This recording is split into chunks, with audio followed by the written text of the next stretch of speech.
level 1. So let's talk about how you handle that level. And it all starts with beef.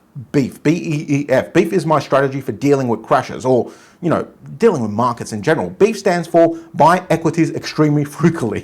Yes, I named my investing strategy after steak because I love steak. And no, I'm not going to change it. So just deal with it. Beef starts with a DCA pot or a laddering pot. DCAing is kind of the wrong name, but it's just the easiest way to explain this. DCA just means dollar cost averaging, which is a fancy way of saying you buy a bit at a time instead of all in one go. The DCA pot is cash that you've set aside for buying, and it's only got one job: buying things when they get cheap enough for you to want to buy them. You don't buy every week or every month like common DCA strategies. You say, hey, this is cheap enough now. I have a target price where I think it's cheap enough, and that's when I start buying. Your pot can be whatever size you want. It could be 5% of your portfolio, 10%, 40%, even 100% if you're all in cash. Mine right now is 40% of my portfolio, and it's that high because I did very well on gold and silver and AI last year, so I took some profit and I built up my cash reserves. So it's pretty handy that we're in the middle of a level 1 crash because I've got some cash to spend right now, which I've been talking about for a few months. I hope some of you listened at least.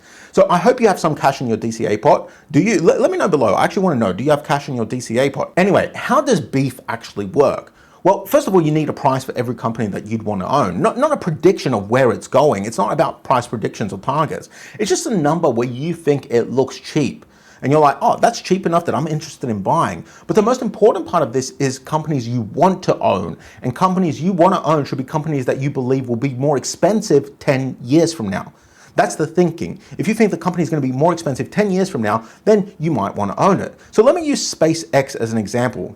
Seeing that I've made fun of SpaceX in this video and previous videos, I know this is going to rub people the wrong way, but I think SpaceX is way overvalued right now. I don't like how dodgy the launch was, but I think 10 years from now, it's probably still going to be around and it'll probably be worth a fair bit, especially if it merges with Tesla, which I think is a possibility, but whatever. But look, this is just my opinion. You might not agree. Fine. SpaceX might not be a company that you want to buy when it's cheap. You do you, but I'll use SpaceX as an example here because I might buy it when it's cheap. So it listed in June at about $160. 4 days later, it went to 226 because of the hype. Now it's around about 110. I think SpaceX was a bad buy at 160, a really, really, really bad buy at 226. And right now at 110, I still think it's a bad buy, but at $50, I could be tempted.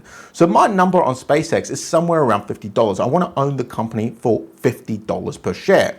That does not mean I sit there waiting for exactly $50 and then dump everything in at once. What it means is I want my average buy to end up at around $50. So maybe I take a small bite at $80. If it drops to $60, I take another little bite. If it goes down to $40, I go in really heavy, because now that's super cheap to me. And if it goes lower, I just keep buying because I've set aside money to buy this specific stock.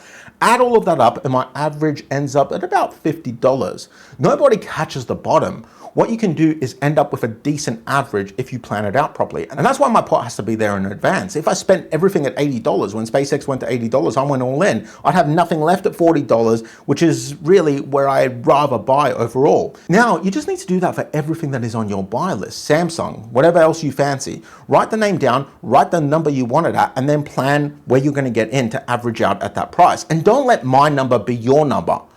I'm on a 10-year clock. I can sit on a losing position for 3 years without losing sleep over it. You might not be able to. Your number should suit your life, not mine. Quick thing before you go, I've written a free guide called How to Retire Before 2036. It's a full 10-year plan for anyone starting late. Get out of debt, invest properly, retire on time. Free download, link in the description.